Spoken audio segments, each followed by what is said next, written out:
Welcome everyone. Today's the second webinar trying to improve and create real value for people working at home.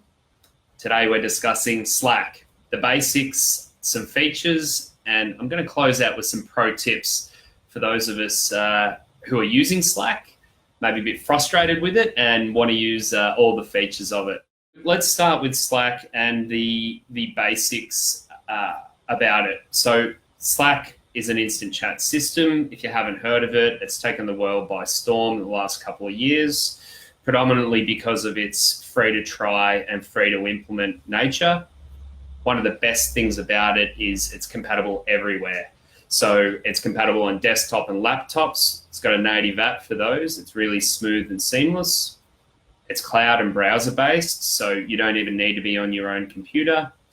And the smartphone apps are some of the best in market for both iPhone and Android, and they seamlessly integrate with their gallery and other systems that you need. There's also chatbots that integrate with it.